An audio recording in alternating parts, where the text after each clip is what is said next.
Mikrofonnya masih mute, Bu Ida. Ya, Oke. maaf. Ya, oke.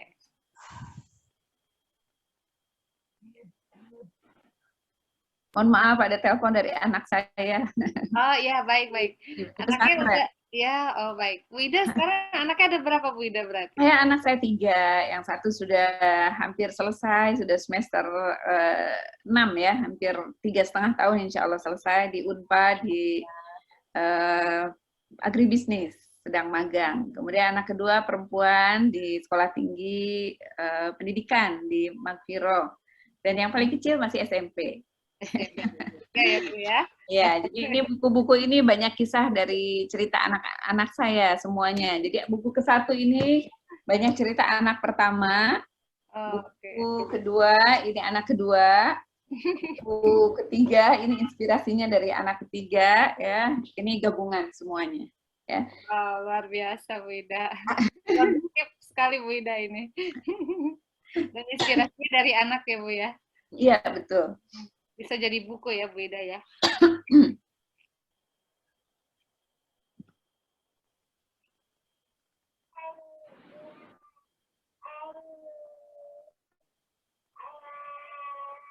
Teman Bapak Ibu semua, jika ada yang ingin ditanyakan dalam perjalanan Bu Ida menyampaikan materi, sangat diperbolehkan ya. Jadi nggak harus menunggu selesai dulu ya Bu Ida ya. Ya, Jika boleh. dalam perjalanan ada yang ingin ditanyakan atau didiskusikan, itu bisa langsung melalui chat atau berbicara langsung.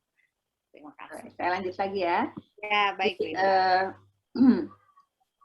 Jadi di sini ada saya tulis tentang asy'ada. Asy'ada ini keberkahan ya. Ditulis oleh Al-Ghazali. Beliau menuliskan asy'ada itu adalah keberkahan di surga ya. Di surga itu ada 7 elemen surga. Kehidupan tanpa kematian. Kesenangan tanpa penderitaan. Kekayaan tanpa kemiskinan. Kesempurnaan tanpa cacat. Kebahagiaan tanpa kesedihan, kehormatan tanpa kerendahan, pengetahuan tanpa kealpaan. Ya, jadi ini Masya Allah, 7 elemen surga ini luar biasa ya. Kalau di dunia ini ada nggak yang tidak sedih, yang tidak menderita, yang tidak merasa miskin? Ya, nggak ada ya. Di dunia ini tempatnya kita merasa sedih, merasakan kurang, merasakan alfa, merasakan tadi bahkan ada kematian ya. Akan tetapi di surga itu yang ada adalah kehidupan yang abadi ya, kesenangan yang terus menerus ya, kekayaan tadi tanpa kemiskinan ya, kesempurnaan tanpa cacat, semuanya serba indah. Pertanyaannya, jika surga sedemikian indah, apakah untuk mendapatkannya mudah begitu saja? Ya, tentu saja untuk mendapatkan surga yang begitu agung, surga yang begitu luar biasa, tentu akan penuh ujian-ujian. Ya, karena surga terlalu bernilai, tentu tak mudah untuk mendapatkannya. Diperlukan perjuangan keras, kesabaran, kesyukuran, dan ilmu sebagai bekal. Persoalan, kesulitan, dan masalah dalam mendidik anak adalah tantangan sekaligus investasi kita untuk meraih surga. Karena hanya surgalah tempat kembali yang layak untuk kita dan anak-anak kita. Kalau bukan surga, kemana lagi kita hendak melakukan kehidupan kita?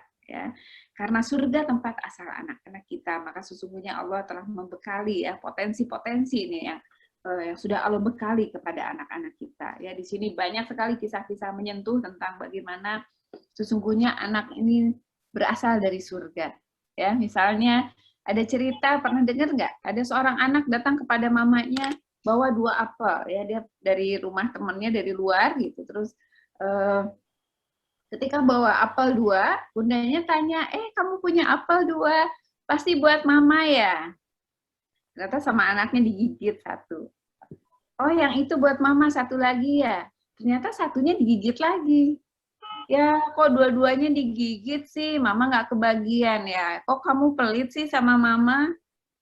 Ternyata anaknya bilang apa? Mama, yang ini manis. Ini untuk mama. Yang ini kurang manis. Ini untuk aku. Masya Allah. Ternyata bagaimana? Jangan judgement dulu ya Bu Ida ya. Ya, ternyata anak itu sedang memilih yang terbaik untuk mamanya. Dia pilih dulu, tapi dia tidak tahu caranya. Yang dia tahu adalah gigit dua-duanya. Sehingga sudah tahu mana yang terbaik, yang termanis, dia persembahkan kepada ibunya. Tapi kita sebagai orang tua bagaimana? Kadang-kadang kita tadi, seperti Mbak Desi bilang, kita sudah menjudge. Dan keluarlah kata-kata negatif. Ya udah nanti kalau mama beli, kalau mama nggak akan kasih lagi sama kamu. Waduh, bahaya sekali. Apalagi kalau sampai keluar kata-kata pelit, itu akan menjadi labeling, akan menjadi self-talk dia, akan menjadi keyakinan dia bahwa saya adalah anak yang pelit. Ya. Anak dari surga adalah kisah-kisah betapa anak-anak itu suci, betapa anak-anak itu jujur, betapa anak-anak itu fitrah. Ya. Saya banyak sekali kisah-kisah yang menyentuh yang saya alami sendiri. Ya. Nah, jadi ini satu bab adalah menyadarkan kita bahwa sesungguhnya anak-anak sudah Allah bekali potensi yang luar biasa. Potensi. Pernah nggak anak-anak kita, saya pernah ya, waktu itu bawa anak saya ke angkot, terus dia melihat ada ibu-ibu gitu ya, dandanannya sangat menor ya, bibirnya merah banget gitu. Oh, bibirnya merah banget gitu ya. Dia berkomentar seperti itu. Kadang-kadang sama kita diapakan? Jangan gitu ya. Ada anak jujur ya. Ada anak jujur. Kadang-kadang sikap reaksi-reaksi kita yang tidak tepat terhadap fitrah anak itulah yang menimbulkan anak menjadi tadi yang asalnya dari surga mungkin jadi bermasalah. Ya, anak dari surga menuju surga ini adalah tentang bagaimana kita sebagai orang tua perlu melakukan pendampingan yang tepat ya supaya fitrah yang positif itu terus terbangun positif ya. Saya masih ingat ya, mungkin dulu sering ada ibu ya yang mengatakan nanti kalau ada orang tuanya mungkin lagi capek atau apa, kalau ada tamu bilang jangan bilang mama ada di rumah ya, bilangnya mama nggak ada ya. Misalnya ya, seperti itu. Itu adalah sikap-sikap yang merusak fitrah anak. Ya, ini cerita adik saya. Adik saya nitip anaknya di rumah. Ya, ini sudah kejadiannya sudah sangat lama. Istrinya orang Lombok, sedang pergi, terus sedang ke Lombok, anaknya dititip masih TK ke rumah. Terus sudah siang, anaknya bilang sudah sore ya. Wah, katanya, saya orang Sunda ya, dia panggilnya, wah, aku mau pulang, kasih tahu papa dong, aku mau pulang. Oke, saya telepon adik saya ya, terus saya bilang, halo, ini anaknya udah mau pulang, gitu ya. Oke, saya sudah di jalan, katanya. Terus saya sampaikan, papa udah di jalan. Ternyata apa kata anaknya? Oh, kalau papa bilang di jalan, itu artinya masih lama. Nah, dia belum berangkat ya? Ya, terus ketika saya tanya adik saya, kenapa adikmu dibilang, saya pikir kabar gembira, udah di jalan, ternyata malah nangis. Oh, pernah satu kali katanya janjian sama teman jam 10 hari Minggu. Pas jam 10 itu temannya telepon. Nah, adik saya kan nggak enak ya, terus langsung bilang, ya, saya sudah di jalan. Padahal masih di mana? Rumah. Masih di rumah, bahkan rumahnya kan di gang. Jadi garasinya itu disimpan di tetangga di pinggir jalan. Jadi masih jauh, ke garasi aja belum. Jadi anaknya sejak saat itu kalau papahnya bilang, ya sudah di jalan. Boleh jadi belum jalan, katanya. Udah tahu ya. Cukup lama adik saya untuk kembali membangun kepercayaan. Kalau papahnya bilang sudah di jalan, memang betul-betul sudah di jalan. Dan jalannya pun bukan baru jalan ya, tapi sudah dalam perjalanan tidak lama lagi. Ya. Jadi anak dari surga menuju surga ini pengalaman-pengalaman yang saya alami sendiri bahwa seringkali kita sendirilah orang tua yang merusak fitrah anak tersebut. Ya. Dan bagaimana pendampingan kita ya. Ini kalau sudah ada yang bertanya boleh. Ada Bu Ida di kolom chat. Nah, dari Pak Umam nih. Pak Umam ingin menyampaikan langsung? Pak Umam, sama sepertinya seperti yang saya rasakan ini. Pak Umam?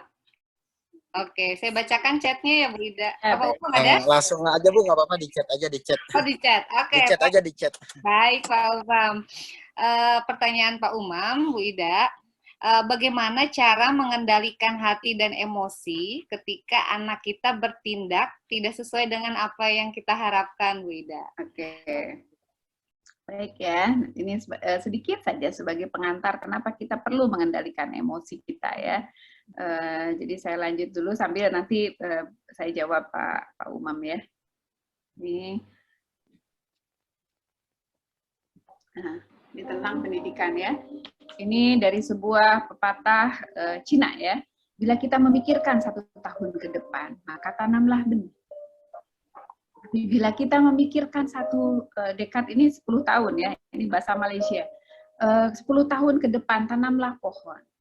Dan apabila kita memikirkan 1 abad ke depan, maka didiklah manusia, terutama anak-anak. Ya. Kalau kita nanam benih jagung, berapa bulan kita panen?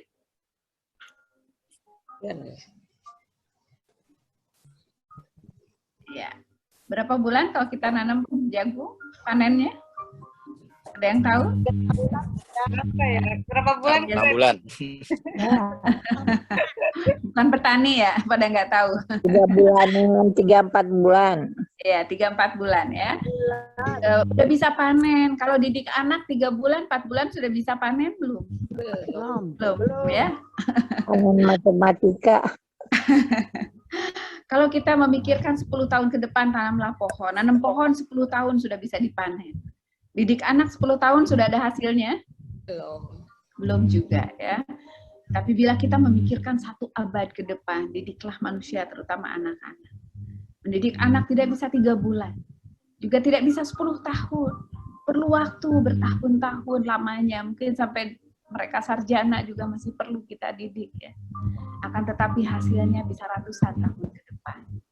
Ya. Bahkan pengaruh negatif ataupun positif dari mendidik anak bisa ratusan tahun ke depan. Ya. Ini pepatah Cina ya. Kalau kita ingat dalam surah Yasin yang sering kita baca ya. Auzubillahi minasyaitonirrajim. Bismillahirrahmanirrahim. Di sini dikatakan bahwa sesungguhnya kami menghidupkan orang-orang mati dan kami menuliskan apa yang telah mereka kerjakan. Berikut jejak-jejak yang mereka tinggalkan. Apa maknanya? Guru saya mengatakan, kita dihisab bukan atas apa yang kita lakukan saja, akan tetapi berikut jejak-jejak yang kita tinggalkan. Jejak kita sebagai orang tua ada pada siapa? Ada anak. Ya. Jejak senyum kita, jejak kemarahan kita, jejak emosi kita, itu ada pada siapa? Pada anak-anak kita. Dan jejak anak kita ada pada siapa? Jejak anak kita akan ada pada cucu kita. Jejak cucu kita ada pada siapa? Ada pada cicit kita, terus sampai 7 generasi ke depan yang tidak kita kenal. Semuanya bermula dari bagaimana kita mendidik anak-anak kita. Jika kita berkualitas mendidik anak kita, maka insya Allah anak-anak kita pun akan berkualitas mendidik cucu kita. Akan tetapi jika kita keliru mendidik anak-anak kita, boleh jadi anak kita pun keliru mendidik cucu kita. Ya. Ini ada seorang ibu yang sudah lama ya, ini curhat melalui BBM zaman dulu ya. Bu Ida, setelah saya membaca buku Bu Ida, saya jadi sering menangis. Karena banyak sekali kesalahan saya dalam mendidiknya. Saat ini saya melihat anak saya mewariskan cara yang salah tersebut kepada cucu saya. Dulu saya sering bentak anak saya dorong, saya paksa, saya ancam, saya pukul, saya cubit anak saya. Dan saat ini saya melihat anak saya mendorong, memaksa, memanca, memukul, mencubit cucu saya, bahkan di depan mata kepala saya sendiri. Bagaimana Bu Ida caranya agar anak-anak saya menghentikan cara yang salah tersebut kepada cucu saya? Lompat dia. Di sini saya melihat menjadi tersadarkan akan sebuah kata mewariskan. Dulu kalau kita mendengar kata mewariskan, apa yang kita bayangkan tentang kata mewariskan? Apa yang kita wariskan? Apa persepsi kita tentang mewariskan selama ini? Apa yang kita wariskan kepada anak-anak kita? Sifat-sifat baik. Ya. Tapi umumnya kalau mendengar kata warisan, apa yang kita bayangkan yang terbangun di persepsi masyarakat? Kalau yang namanya warisan itu apa bentuknya? Harta. Ya. Harta. Selama ini kita menganggap warisan itu adalah rumah, mobil, kebun, sawah, ya. Kita mewariskan kepada anak-anak kita. Tapi setelah saya membaca pesan tadi, saya tersadar bahwa apa sebetulnya yang paling penting kita wariskan kepada anak-anak kita. Bukankah kita sering mendengarkan informasi berita, ya? Banyak orang tua yang mungkin mewariskan harta bendanya, tetapi anaknya tidak kerja keras, bermalasan, manja, santai-santai saja. Mungkin warisan itu akan habis dalam waktu singkat. Akan tetapi boleh jadi kita tidak mewariskan harta, tapi kita wariskan kerja keras, kemandirian, disiplin, tanggung jawab. Dengan sifat-sifat itu mereka akan ciptakan masa depannya dengan tangannya sendiri. Jadi pertanyaannya, apa yang sesungguhnya paling penting kita wariskan kepada anak-anak kita? Jadi pekerti, perilaku positif. Pekerti, perilaku, karakter, akhlak, itulah sesungguhnya yang perlu kita wariskan kepada anak-anak. Jadi Ibu tadi kemudian dalam diskusi mengatakan bahwa ternyata yang diwariskan bukan cuma harta benda, bahkan sifat-sifat kita yang buruk pun ternyata terwariskan oleh anak kita kepada cucu kita. Jadi berkaitan dengan pertanyaan Pak Umam, ketika kita membentak anak kita, ya mungkin merespon dengan cara yang kita tidak sabar, kita ingin instan, kita kasih shock terapi, kita kasih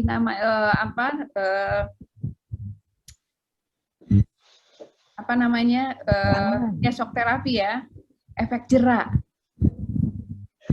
Dan itulah yang sesungguhnya yang akan mereka lakukan juga kepada anak-anak mereka. Ya. Dan seperti Ibu tadi, dia melihat bahwa anaknya melakukan hal yang sama kepada cucunya. Ini juga ada sebuah kisah yang saya tulis di dalam buku saya, seorang ibu yang kalau pulang bekerja, ya buka pintu, kemudian rumahnya berantakan, lalu anaknya berantem di depan pintu, aku dulu yang bicara, aku dulu. Lalu sang ibu mengatakan, bisa diam tidak, mama sedang capek. Dan kata-kata itu sering terungkap, bisa diam tidak, mama sedang capek. Apa yang terjadi ketika sang anak sudah menjadi seorang wanita karir, sang ibu datang ke rumah anaknya, seharian ditunggu sang anak tidak datang, lalu pada malam hari ketika anaknya akhirnya datang, si ibu membuka pintu dan ibunya banyak berbicara. Kira-kira apa yang dikatakan oleh anaknya kepada ibunya yang anaknya dalam keadaan capek? Ini kisah nyata. Kira-kira apa yang dikatakan oleh anaknya? Anaknya dalam keadaan capek mendengar mamanya banyak berbicara. Diam ya Bu ya. Mama bisa diam tidak? Saya sedang capek. Lalu apa kata ibu tersebut? Itu saya yang tanam. Dan kini saya yang memetik. Jadi hati-hati dengan apa yang kita ucapkan, reaksi-reaksi kita kepada anak-anak kita itu akan menjadi reaksi mereka. Akan menjadi sikap mereka. Ya. Dan pertanyaannya tadi bagaimana? Ya, bagaimana supaya kita bisa manage emosi kita pada saat anak kita tidak sesuai dengan apa yang kita harapkan. Ya. Ini kita langsung, mohon izin, waktunya sampai pukul berapa? Sampai pukul berapa Kak Reni?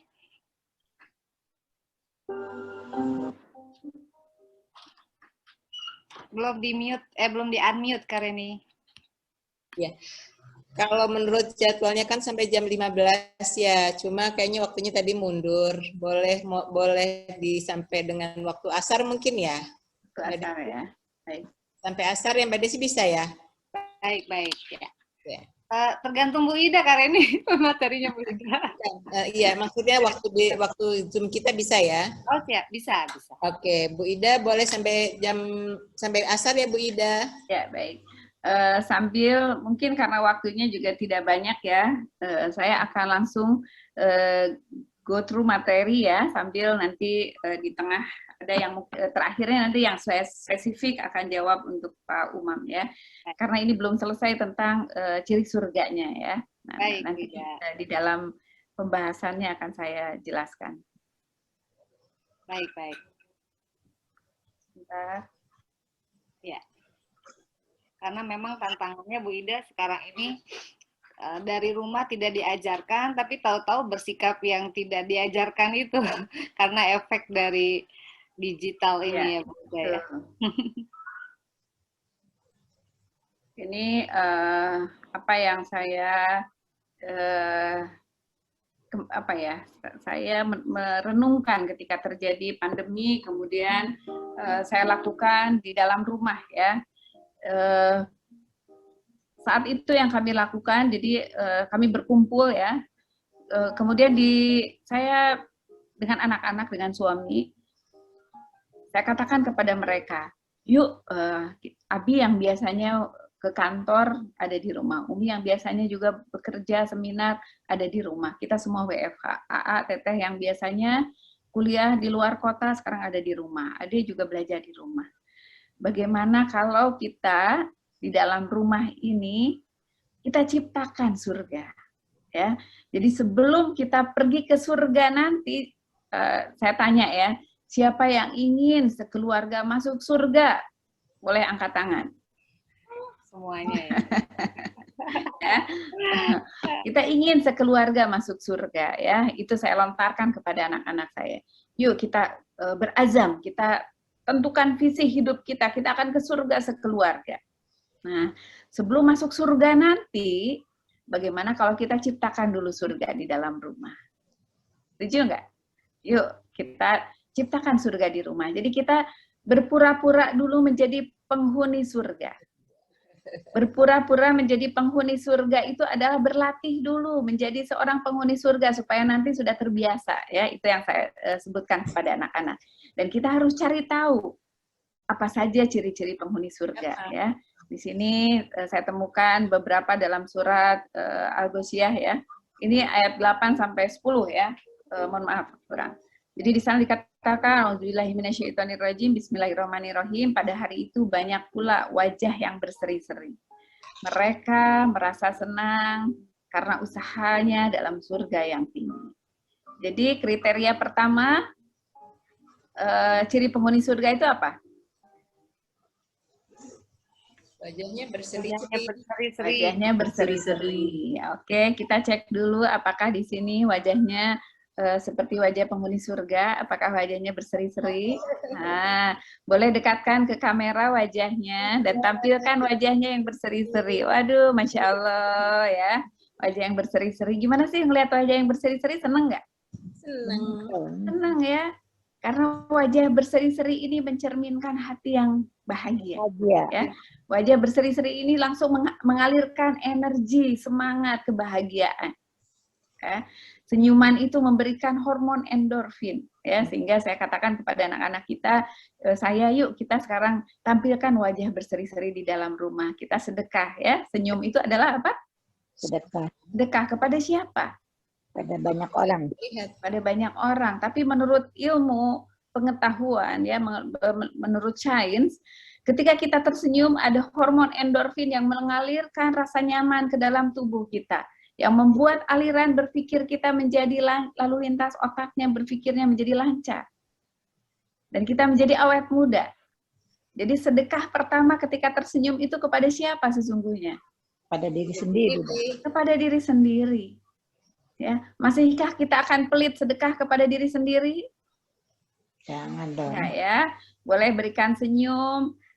Kita senyum sama-sama ya selama 10 detik. 1, 2, 3, 4, 5, 6, 7, 8, 9, 10. Ya, lulus. Sudah senyum semuanya ya. Ya, itu. Jadi wajah berseri-seri. Apakah bahagia dulu baru tersenyum atau tersenyum menimbulkan rasa bahagia?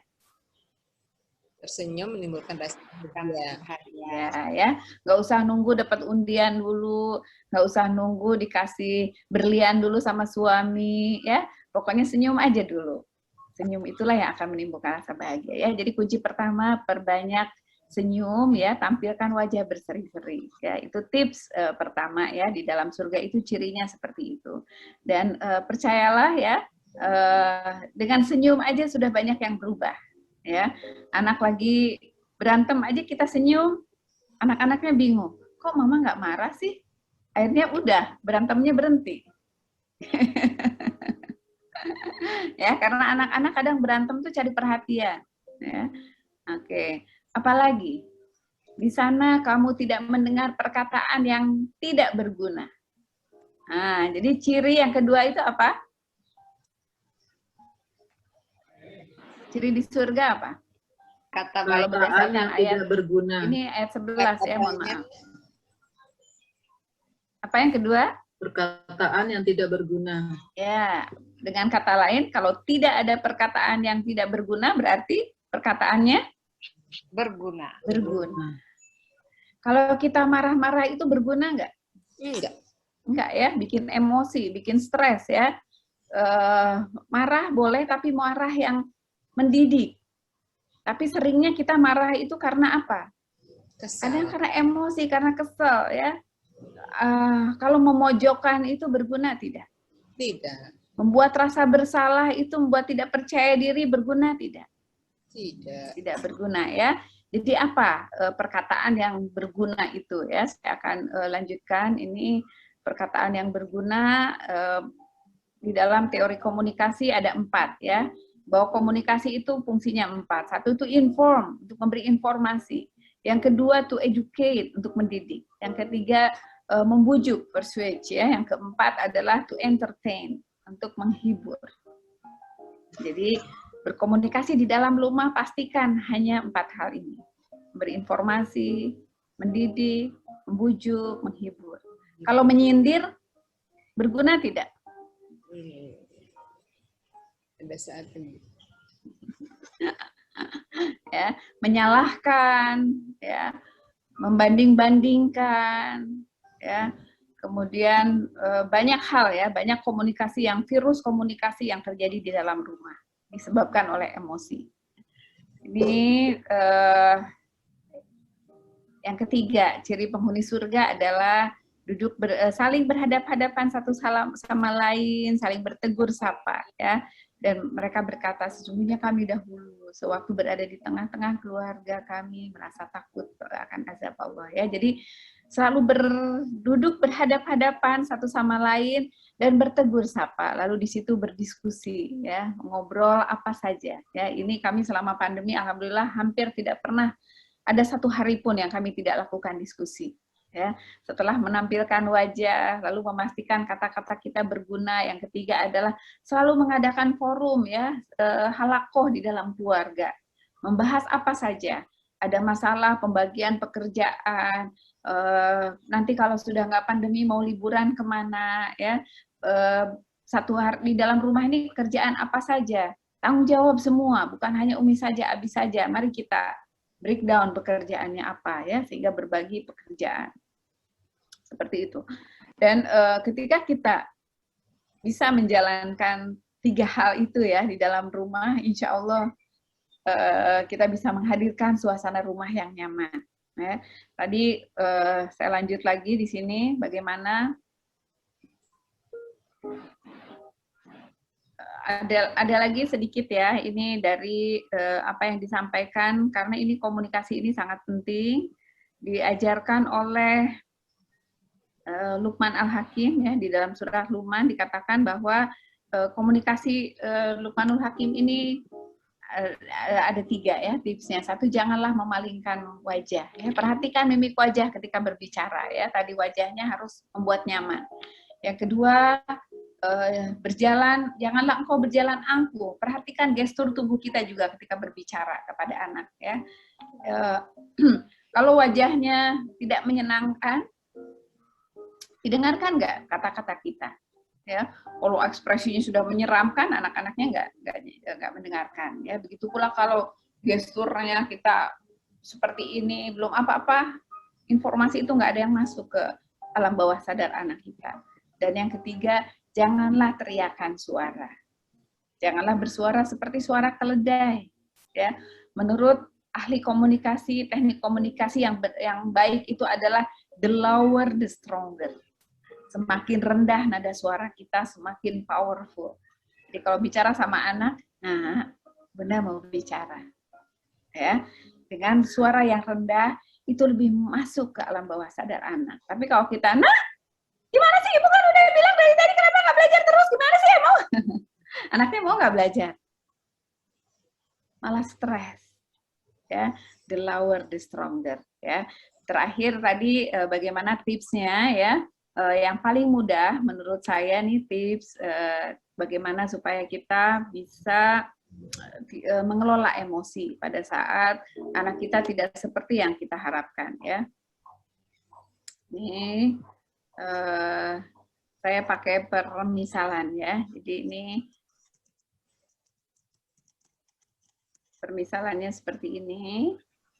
Nah, ya. Ini apa? Ada yang bisa melihat gambar apa ini? Lalat. Lalat, ya. Biasanya lalat itu hinggapnya di mana? Pakai kotor. Sampah.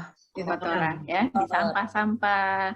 Sehingga walaupun ada di taman bunga yang banyak sekali, lalat akan di bunga atau di sampah di pojokan sana? Sampah. Tetap di sampah, ya. Jadi meskipun di bunga, di taman bunga sekalipun. Sehingga kalau kita minum air yang sudah dihinggapi lalat, yang sudah hinggap di sampah, kira-kira apa yang terjadi airnya? Tidak diminum. Ya, sebaiknya tidak diminum karena mengandung penyakit, ya. Sekarang itu lalat. Nah, sekarang apa ini? Lebah. Lebah. Kalau lebah hinggapnya di Bunga. bunga, ya, seperti gambar ini. Walaupun ada di tempat pembuangan sampah, mungkin di Bantar Gebang yang sampahnya bergunung-gunung, tapi ada sekuntum bunga di pojok sana. Kemana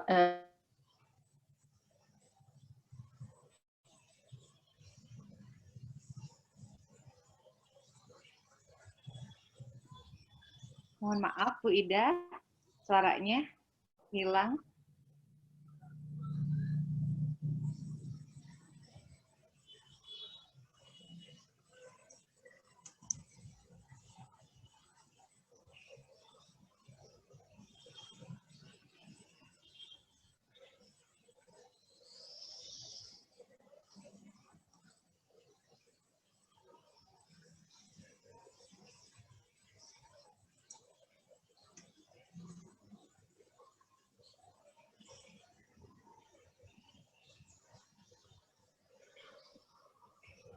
Baik. Bu Idanya. Oh ya. Mohon maaf. Iya. Iya. Iya, iya. Mohon maaf mati lampu, ya. Saya Oh, mati lampu di rumah Bu Ida. Iya, iya. Jadi saya matikan saja virtual background-nya, ya, karena nggak ada lampu. Iya. Baik. Saya lanjut sedikit lagi. Tadi masih terlihat, ya. Karena lebah ini hinggap di bunga, ya, menghasilkan apa? Madu.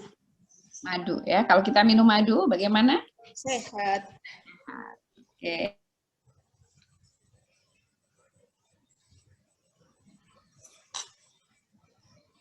Yang buruk. Tapi lebah senantiasa melihat bunga. Nah, manusia ada terbagi dua. Ada yang senantiasa bermata lebah dan ada yang senantiasa bermata lalat. Kalau bermata lalat, kita akan senantiasa melihat hal yang buruk.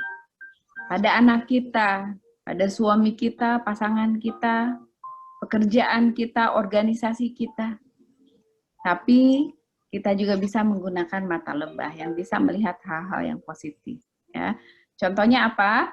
Nih, ini saya langsung contohkan bagaimana kita bisa bermata lebah atau bermata lalat, ya. Kita bisa latihan. Oke. Nah, kalau seperti ini, lihat dengan mata lalat, kira-kira apa reaksi kita? Kata-kata kita akan seperti apa kalau melihat dengan mata lalat? Berantakan sekali. Kira-kira ekspresinya apa? Berantakan. Berantakan. Oh, ada muncul lagi nih, sudah nyala lagi. Berantakan. Apalagi? Kotor. Kotor. Kenapa sih nakal banget gitu ya? Kotor banget sih. Aduh, bikin repot mama. Betul? Itu kalau kita melihat dengan mata lalat. Tapi kalau kita lihat dengan mata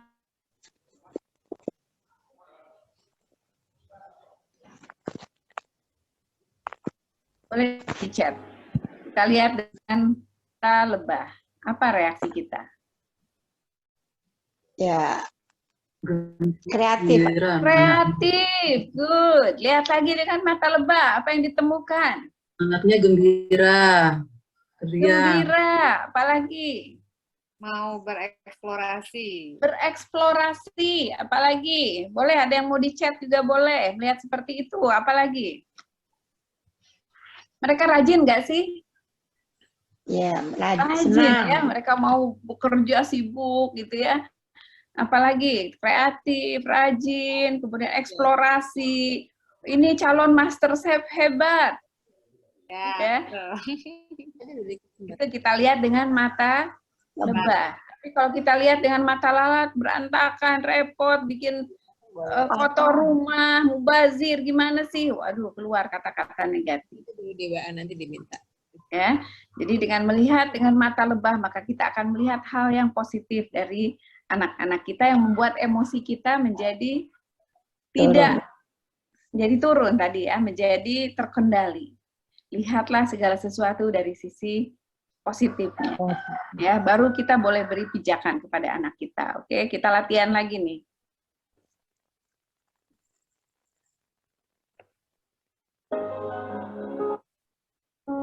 Nah, coba lihat dengan mata lalat, kira-kira apa?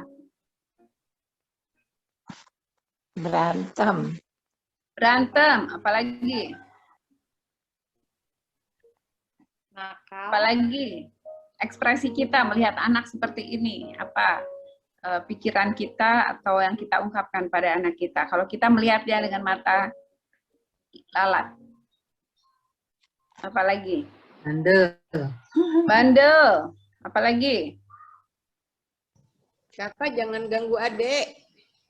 Ganggu adik, apalagi? Bandel, ganggu adik, kemudian kasar, ya. Apalagi? Apalagi? Nggak bisa diatur, ya. Banyak kata-kata yang bisa kita ungkapkan kepada anak kita dengan sudut pandang kita yang negatif, ya. Aduh, anak yang nggak bisa diatur, anak yang nggak bisa dikasih tahu, gitu ya. Tapi kalau lihat dengan mata lebah, kira-kira apa? Mereka bahagia itu, bercanda dari mimik. Oh, bercanda. Apalagi? Mukanya kan ketawa. Kalau Jadinya, seperti ini bisa dilihat dari positif juga ya Bu Ida ya? iya. Bu Ida. Ya, sesaat kita pasti ada sesuatu di balik semua ini. Boleh jadi dalam sebuah tindakan negatif sekalipun pasti ada intention baik. Oh, oke. Karena anak itu fitrah. Oh, Mungkin nggak dia sedang memperjuangkan keadilan, haknya dia gitu ya? haknya dia. Ya, kita bisa berpikir dengan cara apapun negatif, kita akan bereaksi negatif. Tapi kalau kita berpikir positif, maka kita akan bereaksi positif. Ya, misalnya kita tadi pembela kebenaran, pejuang hebat, calon mujahid hebat, betul nggak? Calon olahragawan hebat, betul nggak? Ya, karena kita tidak bisa, yang namanya anak-anak kita tidak tahu pikiran mereka, apa yang ada di pikiran mereka. Tapi kalau kita berpikirnya sudah negatif, maka reaksi kita akan negatif pada anak kita. Tapi jika kita berpikir positif, kita akan berikan sikap yang positif dan kita akan memberikan pijakan yang positif. sepertinya ada masalah, ya boleh kita selesaikan masalahnya. Siapa yang mau berbicara terlebih dahulu? Apa masalahnya? Ya, seperti itu. Kita selesaikan masalahnya. Kita tahu akar permasalahannya, dan kalau kita menyelesaikan masalah, mereka akan menjadi problem solver nantinya. Ya, jadi untuk kita bisa mencegah emosi kita, selalulah mencoba melihat dengan mata lebah. Karena dalam setiap tindakan apapun yang kita pandang negatif, pasti anak-anak punya alasan. Ya, dan anak-anak dari surga insya Allah punya niatan yang tulus, punya niatan yang baik, punya niatan yang positif. Hanya kita saja yang kadang-kadang salah melihat. Kita kadang-kadang keliru untuk menilai mereka. Mereka masih belum selesai, otaknya belum selesai dibangun. Mereka sedang dalam proses pembentukan, mereka sedang dalam proses belajar. Ya, tidak anak-anak yang bandel, tidak ada anak yang nakal, hanya yang ada adalah anak yang belum tahu, perlu diberitahu. Ya, jadi itu salah satu tips yang menurut saya insya Allah bagi saya sendiri sangat efektif ya. Ketika melihat sebuah reaksi dari anak kita berpikir positif, maka statement kita pun akan positif ya. Sekarang ini terakhir satu lagi ya, supaya berlatih. Nah, kira-kira kalau lihat dengan mata lalat apa yang kita ungkapkan? Nakal. Ya. Ya, nakal, apalagi? Dekil ya. Dekil, apalagi? Bikin kotor ya, merusak gitu ya. Bikin repot mama, wah banyak lah ungkapan-ungkapan negatif. Tapi kalau kita melihat dengan, kan itu udah terjadi juga, kita nggak bisa seketika ubah menjadi baik juga ya. Tapi reaksi kita akan menentukan anak kita akan belajar atau anak kita akan sebaliknya. Ya, anak kita akan marah, sedih, dan tidak kreatif lagi. Apa kalau kita lihat dengan mata lebah? Coba lihat wajahnya. Lucu nggak? Itu ceria ya. Happy nggak? Ceria ya? Wah, dia kira-kira apa? Lihat dengan mata lebah. Apa ungkapan kita? Mau jadi pelukis ya? Oh, mau menjadi pelukis, kaligrafi, ya, Masya Allah, anak bunda sudah berani mengoreskan garis-garis, ya. Kita kasih apresiasi dulu, ya, kreatif, eksploratif, banyak ide, Masya Allah, sepertinya anak bunda banyak ide sekali ya. Ini bunda punya kertas banyak, boleh dituangkan di sini, ya. Kita bereaksi positif dulu. Nanti urusan wallpaper dan lain sebagainya diurus belakangan. Tapi yang penting anak kita terbangun sifat keberaniannya, sifat kreativitasnya, menuangkan idenya, ya, semuanya bisa terbangun. Ya. Jadi itu tips bagaimana mendidik anak supaya kita tetap bisa wajahnya berseri-seri. Karena kalau melihatnya dengan mata lebah, wajahnya akan berseri-seri. Kata-katanya tidak akan berguna. Yang keluar adalah umpatan, emosi, kemarahan, menyudutkan, menyakitkan. Itu dengan melihat dengan mata lebah, maka yang terungkap adalah kata-kata yang positif, yang berguna. Ya, udah punya menulis di kertas, dinding, kita buat rapi ya, bersih ya, supaya indah. Lain kali kalau menulis, Bunda siapkan. Ya, seperti itu. Dan motivasi positif. Iya. 3 hal yang harus menjadi fokus ya kita para orang tua. 1, sama-sama kita gerakan ya. Fokus pada hal yang positif. Boleh digerakkan biar ingat. Apa? Fokus pada hal yang positif. Artinya lihat dengan mata lebah. Ya. Yang kedua, fokus kepada yang diinginkan. Apa? Fokus kepada yang diinginkan. Ya, kenapa ini penting? Ya, saya ajak contoh ya. Kalau melihat kamar anak berantakan, apa yang kita ucapkan kepada anak kita? Apa diberesin sih? Ya, biasanya statementnya seperti apa? Ngelihat kamarnya kayak kepala pecah. Teriak. teriak ya. Aduh, berantakan banget sih kamarnya. Aduh deh, kapan sih kamar kamu ini mau kayak gitu ya. Kok berantakan banget sih, Masya Allah. Pusing deh mama lihatnya. Nah, kalau kita bilang berantakan ya, yang kita ucapkan itu yang kita inginkan atau yang tidak kita inginkan? Nggak kita ingin. Tidak inginkan. Tidak kita inginkan. Kalau anak kita malas belajar, biasanya ungkapannya seperti apa? Nanti jadi anak bodoh loh. Nah, nanti jadi anak bodoh loh. Kenapa sih malas banget jadi anak gitu ya? Bangetnya itu pakai tasjid. Pakai tas. Banget gitu ya. Sampai kapan kamu mau malas kayak gini? Ya. Kalau kita bicara begitu, yang kita sebetulnya maunya anaknya apa? Nggak begitu. Tapi Maunya rajin, tapi yang kita ucapkan apa? Sebaliknya. Sebaliknya. balikannya. Ya, kalau anak-anak kita nggak mau nurut, biasanya apa yang kita ucapkan? Itu ya, nggak nurut jadi anak. Ya, kok kamu nih nggak nurut banget sih, gitu ya. Nah, yang kita ucapkan tadi yang diinginkan atau yang tidak diinginkan? Tidak diinginkan. Tidak diinginkan. Nah, ketika anak kita berantem tadi, kenapa sih ribut terus, berantem aja dari pagi? Padahal baru 5 menit. Ya. Jadi kalau kita mengucapkan yang tidak kita inginkan, padahal kata-kata adalah apa? Doa. Doa. Kata-kata adalah doa. Jadi selama ini siapa yang mendoakan anak kita berantakan? Orang tuanya. Siapa yang mendoakan anaknya malas? Orang tuanya. Orang tuanya. Siapa yang mendoakan anaknya berantem terus? Orang tuanya. Orang tuanya. Astagfirullahaladzim ya, karena kita terus mengucapkan kata-kata yang negatif, maka kita berdoa Mama yang lagi negatif. Zoom. Ada di kamarnya Mama lagi Zoom, Nak. Oke, Hei. sekarang kita senam dulu ya, ada senamnya ya. Apa yang kita pikirkan, apa yang kita rasakan, apa yang kita ucapkan, semuanya adalah doa. Ya, sekarang kita ulangi lagi ya, supaya kita selalu ingat ya.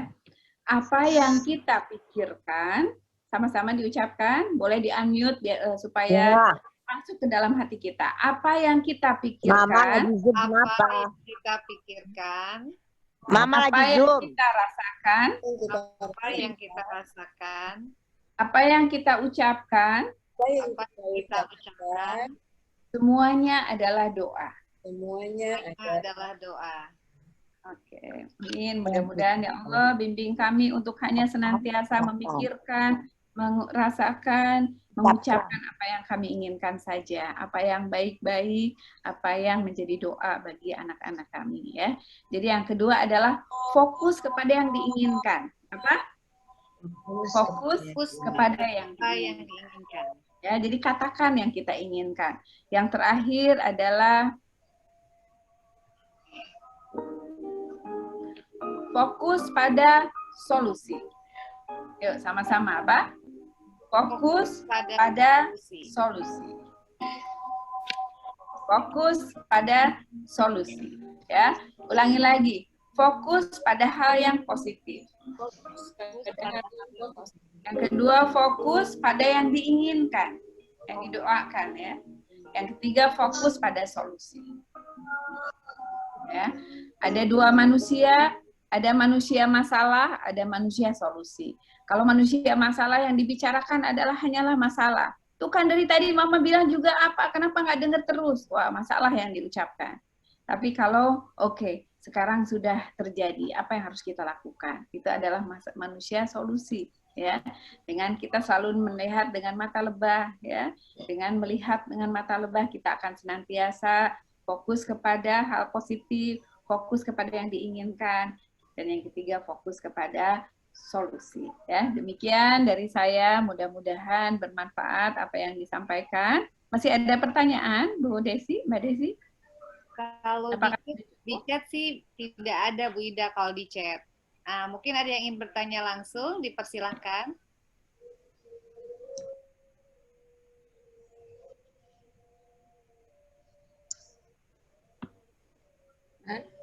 Assalamualaikum warahmatullahi wabarakatuh.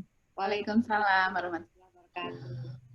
Bu Ida, anak kita udah lewat besar ya. Jadi mungkin bagaimana mensiasati anak-anak kita yang sudah mahasiswa. Jadi kan beda cara pendekatannya. Mungkin itu Bu Ida, punya pengalaman tersendiri kali. Silakan Bu Ida. Makasih. Assalamualaikum warahmatullahi wabarakatuh. Waalaikumsalam warahmatullahi wabarakatuh. Terima kasih. Maaf, kurang jelas. Bisa dibantu? Oh iya. Saya ulangi Bu Ida ya. Ya Bu Ida, ingin pencerahan dari Bu Ida. Mungkin punya pengalaman anak yang sudah besar, sudah mahasiswa. Perangkainya seperti itu juga. Apa yang harus kita lakukan, Bu Ida? Makasih Bu Ida. Assalamualaikum warahmatullahi wabarakatuh. Waalaikumsalam warahmatullahi wabarakatuh.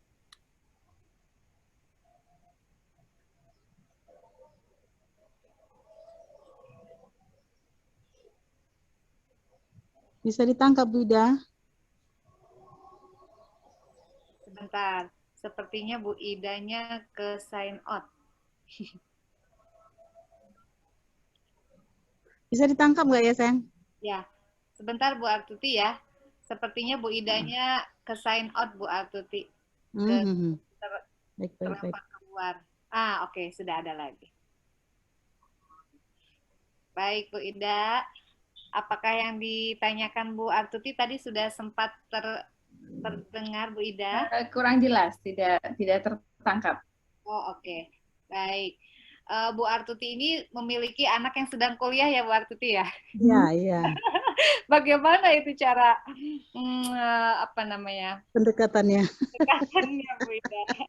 Kalau anak saya masih SD Bu Ida sama kelas 4 sekaligus juga bertanya deh pendekatannya seperti apa. Terima kasih. Kalau dari sahabat Ali bin Abi Thalib mengatakan 7 tahun pertama didiklah anakmu seperti ya sering kita dengar ya, seperti raja, dimudahkan, disenangkan, dibahagiakan. 7 tahun kedua seperti serdadu perang sudah mulai disiplin dibangun, dan 7 tahun ketiga jadikanlah mereka seperti sahabat ya. Mendidik anak-anak remaja yang sudah kuliah itu adalah ya seperti sahabat, mereka tidak suka disuruh-suruh ya Bu ya, nggak suka mungkin boleh jadi kalau kita perlakukan dengan ketat gitu ya, boleh jadi iya di depan, tapi di belakang kita nggak tahu ya. Jadi kepada mereka itu harus diraih hatinya ya. Kita harus dekati mereka, ajak berdiskusi, dimintai pendapat, mereka akan sangat senang dimintai pendapat ya, karena kita memperlakukannya dia seperti orang yang sudah mendekati dewasa ya. Jadi kita tidak boleh jaim di depan anak-anak yang sudah remaja, yang sudah mulai beranjak dewasa. Dia paling suka kalau kita apa adanya. Jadi kalau kita salah, kita pun minta maaf sama mereka ya. Kita bisa bilang apa adanya aja kepada mereka ya. Saya mau tanya ya, di era digital, sekarang ini kan era digital ya, semua serba digital dengan internet, dengan teknologi. Sesungguhnya era digital itu eranya siapa? Eranya kita atau eranya anak-anak kita? Eranya mereka, siapa yang menjadi tamu sesungguhnya? Apakah anak-anak menjadi tamu di era kita? Atau kita tamu di eranya mereka? Kita yang menjadi tamu. Kita yang menjadi tamu, tapi kita kadang-kadang tamu yang sok tahu, betul nggak? Betul.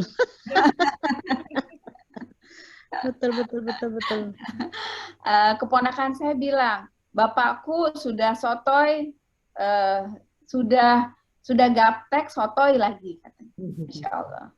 Ya, itu karena ayahnya terlalu seperti orang yang lebih tahu ngajarin ini itu, padahal anak lebih tahu ya. Sehingga jadi saya 11 bersaudara, alhamdulillah masih lengkap 11 bersaudara. Jadi kami ketika mulai era digital, kami sering berdiskusi ya bagaimana menghadapi era digital ini, dan kami mengajak mereka berdiskusi ya.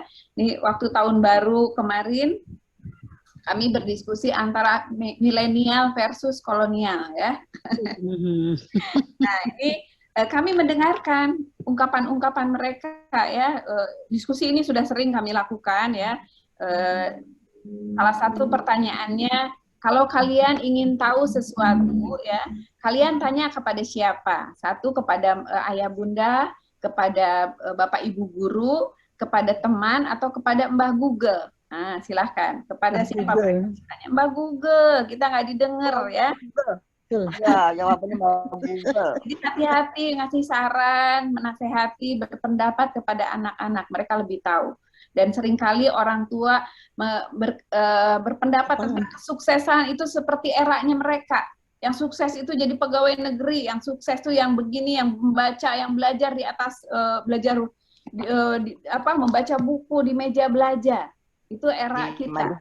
Sekarang anak-anak sekarang jadi YouTuber aja jadi orang sukses, betul?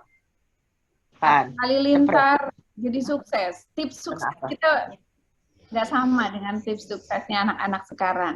Jadi hati-hati ya. Seperti halnya tamu ya. Tamu itu ada adabnya, ya? Betul nggak? Ya, Dengerin. ada bertamu ya, harus permisi, harus bertanya ya. Nah, kadang-kadang kita sebagai orang tua di era zaman dulu, era jadul, tapi kita tidak tahu adabnya terhadap era zaman sekarang ya. Dan ketika anak-anak itu diperlakukan dengan hormat, diperlakukan sebagai orang yang Nanti 2 minggu lagi. Dia nggak pakai pesawat. Pesawat. Nah kok? Jadi maksudnya berarti baru ngabarin. Nggak masuk mama itu kemarin dia belum beli. Mohon maaf Ida sudah lanjut ya. Ada kebocoran. Baik, ini salah satu contoh ya. Kami terbuka. Biasanya kami walaupun karena anak-anak kami sudah besar, kami terbuka. Ini yang kami diskusikan kepada mereka ya. Apa pendapat mereka tentang kami para orang tua mereka ya. Ini pendapatnya mereka. Ini termasuk anak saya juga ikut di situ ya. Nah, ini pendapat generasi milenial terhadap kami ya.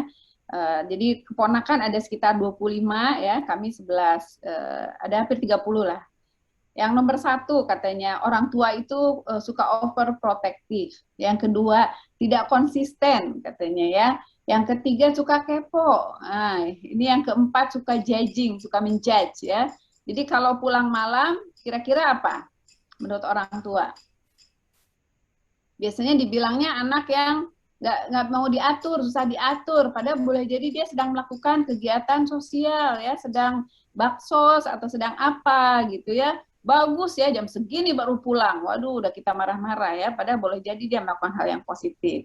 Suka unrelevan katanya. Misalnya dulu Bapak ke sekolah tuh jalan kaki, ya itulah dulu ya dipakai zaman sekarang udah nggak.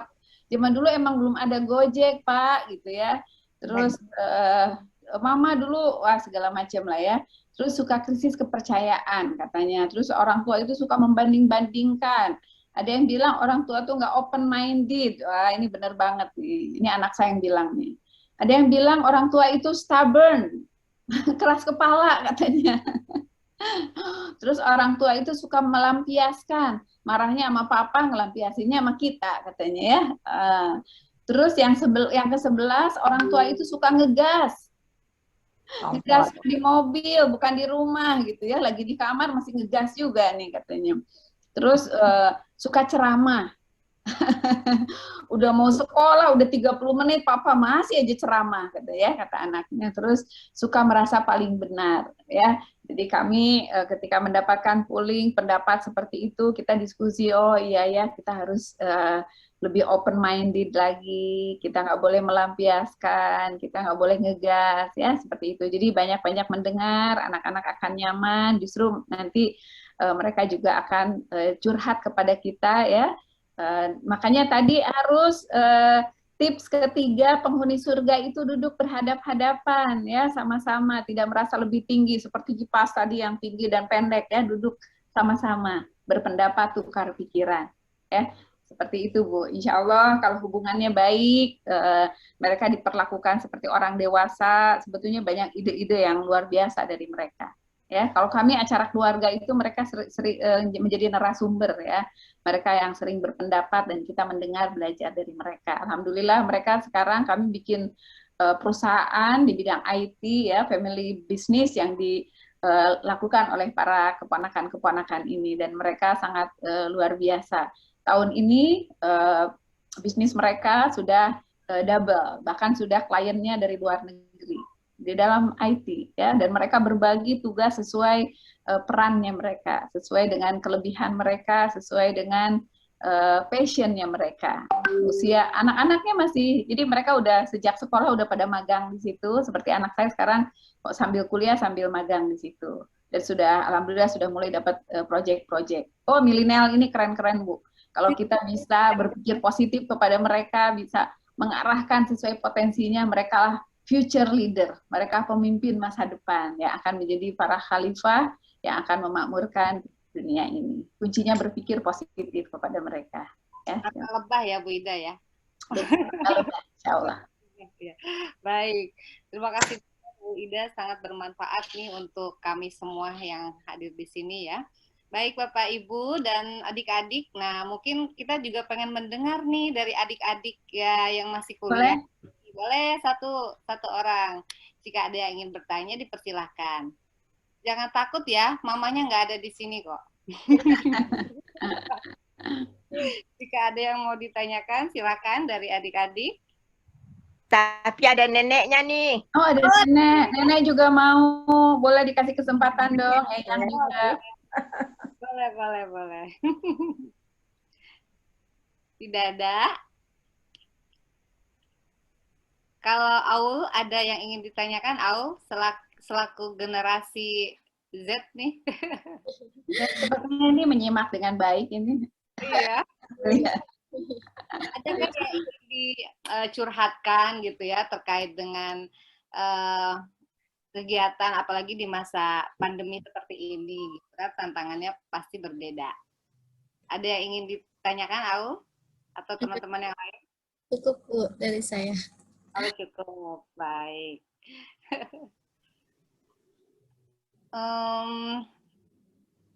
Boleh satu testimoni ya Bu Ida ya, satu testimoni. Tidak dong, jangan saya aja yang bicara, boleh. Sebelum kita tutup, satu testimoni gitu ya mengenai parenting kita hari ini, yang ingin memberikan testimoni dipersilahkan. Bu Yanti, boleh Bu Yanti? Sehat Bu Yanti? Yang lain aja, yang lain.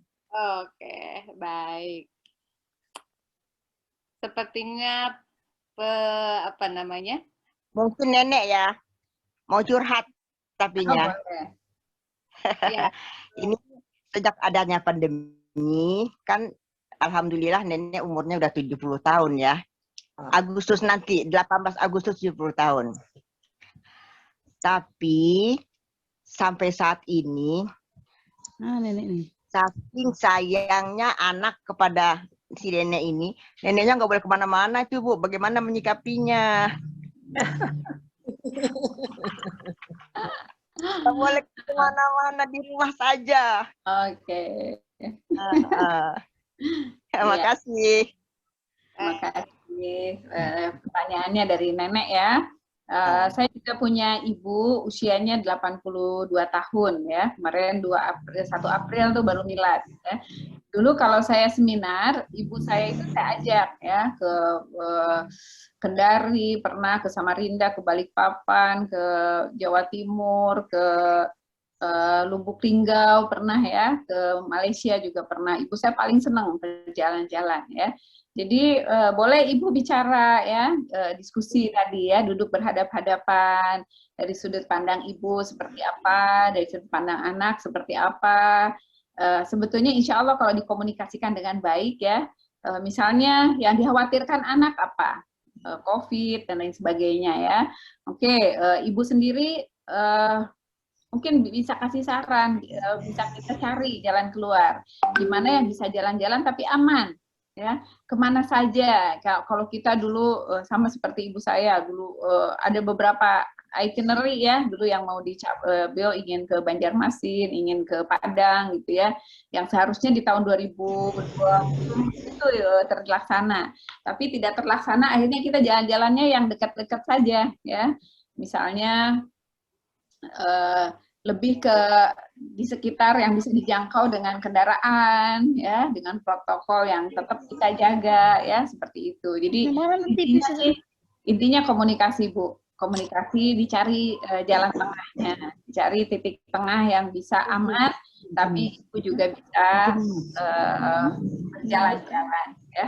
Itu sih, apapun kalau dibicarakan insya Allah akan ditemui solusinya. Biasa. Oke, baik Bu Ida, terima kasih Yang banyak. kemarin Susan yang datang. Yang kemarin, sekarang lah. Enggak, yang kemarin datang. Ini siapa lagi yang berisik? Siapa dia? Oke. Oke. Baik. Tak terasa Bu Ida, Kak Reni, dan Bapak Ibu semua, para peserta bedah buku pada hari ini, waktu sudah menunjukkan pukul 15.30 ya Bu Ida. Sangat menarik sekali Bu Ida, materi hari ini luar biasa ya.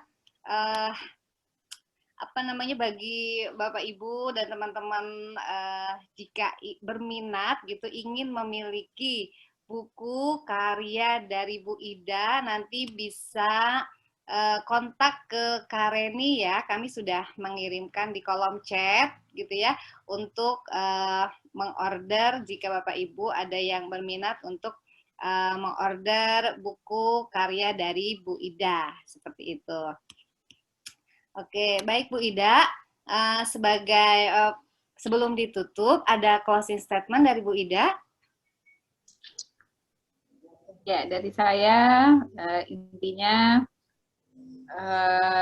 anak dari surga menuju surga ya. Kalau kita selalu ingat bahwa tujuan hidup kita ini adalah surga ya, bahwa dunia ini hanya sementara, hanya jembatan untuk menuju surga, itu penting sekali dibangun bersama anak-anak supaya visinya sama. Jadi seperti ibarat kita naik perahu, tujuannya harus jelas, ada nahkodanya, ada penumpangnya, ada berbagi tugas ya, senantiasa bahwa kita adalah teamwork ya, teamwork. Dan seperti halnya dalam kapal harus ada rambu-rambunya ya, dan rambu-rambu itulah yang kita bicarakan, kita diskusikan supaya semuanya nyaman di dalam perahu tadi, ekspresinya bahagia, kata-katanya yang bermakna, yang punya tujuan ya, dan insya Allah semuanya dikomunikasikan. Ini surga, kita tidak tahu seperti apa yang nanti, tapi yang di dunia ini mari kita nikmati saat ini juga bersama keluarga. Demikian, terima kasih. Allah. Wassalamualaikum warahmatullahi wabarakatuh. Waalaikumsalam. Waalaikumsalam warahmatullahi wabarakatuh. Terima kasih Bu Ida semua. Pencerahan. Kapan kita lanjut lagi. Insya Allah ada waktu lagi. Minta kontaknya nanti ya saya. Boleh, masih ada 5 buku lagi. Masih ada 5 buku yang belum ya Bu Ida ya. Baiklah Bapak Ibu semua, tak terasa waktu sudah sudah lama ya. Indahnya menuju surga bersama anak-anak dan keluarga. Ingat 3 ya Bu ya, fokus pada yang positif, fokus pada yang diinginkan, dan fokus pada solusi kalau kata Bu Ida. Oke, baiklah, untuk mengakhiri acara pada hari ini akan disampaikan doa terlebih dahulu oleh Kak Reni Sutreni. Untuk memang sengaja itu dari sananya, dari perusahaan. Baik, alhamdulillahirabbil alamin, teman-teman semua. Bersyukur kita mendapatkan materi yang mencerahkan, dan intinya adalah kita ke surga bareng-bareng ya Bu Ida. Insya Allah. Untuk keberkahan dari apa yang kita sudah terima dari Bu Ida, mari kita menundukkan hati kita, memohon kepada Yang Maha Kuasa bahwa ilmu yang tadi betul-betul bermanfaat menjadi sesuatu yang bisa kita laksanakan di dalam kehidupan kita sehari-hari. Dan subhanallah, kita semua pasti menginginkan surga. Memang asal kita adalah surga dulunya. Jadi mari kita istighfar bersama-sama.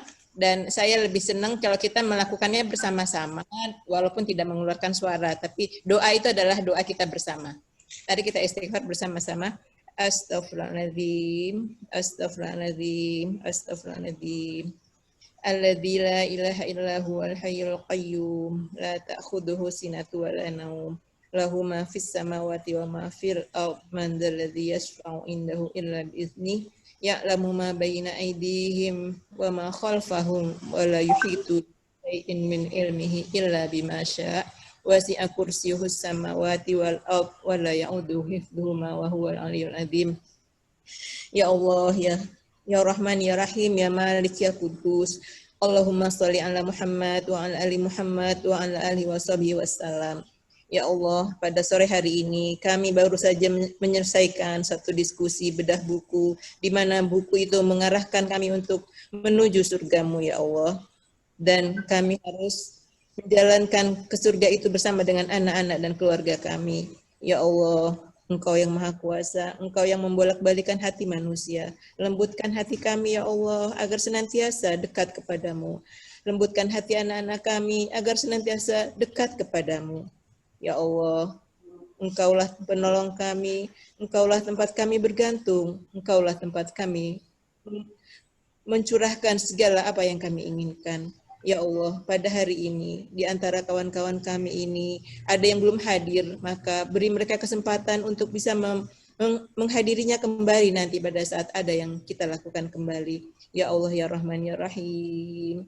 Ampuni kami, ya Allah, yang selama ini banyak kekhilafan di dalam membina keluarga kami, dalam mendidik anak-anak kami, dalam berhubungan dengan suami kami, dengan istri-istri kami, ya Allah. Ya Allah, ya Rahman, ya Rahim. Tolong kami, selamatkan kami, ya Allah. Masukkan kami nanti kelak ke dalam surgamu, ya Allah. Dan untuk kedua orang tua kami, sanak saudara kami, kakek nenek kami yang telah mendahului kami, ya Allah. Melapangkan kubur mereka, beri cahaya di dalam kubur mereka, dan jauhkan mereka dari siksa kubur. Jadikan kubur mereka taman-taman surgamu, ya Allah. Ya Allah, ya Rahman, ya Rahim. Terimalah doa kami, kabulkan permohonan kami, ya Allah. Rabbana taqabbal do'ana innaka anta qaribun mujibud da'wati ya qadiyar hajat wa tarfa'u darajat wa tahsyaburur razaqat wa tajun syafa'at wa taqabbal taubat subhanaka rabbana rabbika rabbil izzati wa ta'ala amma yasifun wa salamun alal mursalin walhamdulillahi rabbil alamin. Assalamualaikum warahmatullahi wabarakatuh. Waalaikumsalam warahmatullahi wabarakatuh. Terima kasih Kak Reni atas doanya.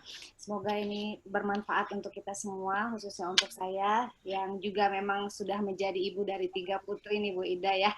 Baik, demikianlah rangkaian acara bedah buku pada hari ini. Terima kasih banyak kami sampaikan kepada Ibu Ida atas waktunya, atas curahan materi ya, atas materi yang sudah diberikan pada hari ini, dan juga kepada para peserta. Jauh-jauh nih ada yang dari Riau juga tadi ya. Bu Astuti ya, Bu Artuti. Terima kasih banyak Bu Artuti. Manfaat teknologi ya Bu ya. Iya, manfaat teknologi. Jadi dari jauh-jauh juga bisa ikut hadir. Yang dengan antusias bisa mengikuti rangkaian acara hingga materinya bagus. Oh, luar biasa. Anak kita, para ibu yang peduli sama anak-anak. Alhamdulillah saya punya anak 3. Sudah sukses sampai dewasa. Tinggal saat terakhir. Ini persoalan kita jauh, tidak bisa mendekat dengan anak. Ini persoalan digital aja mungkin bisa. Tapi kita paham saja. Anak-anak lebih hebat gitu. Amin. Dengan doa yang mengiringi ya Bu ya. Oke.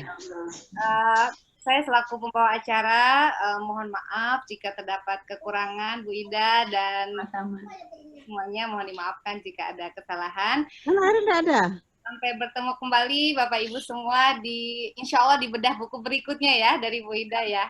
Bismillah, mudah-mudahan kita semua dalam keadaan sehat. Saya akhiri. Amin. Assalamualaikum warahmatullahi wabarakatuh. Waalaikumsalam warahmatullahi wabarakatuh. Terima kasih Bu Ida. Terima kasih. Sudah selalu. Izin ya Bu Ida ya. Assalamualaikum. Assalamualaikum. Assalamualaikum.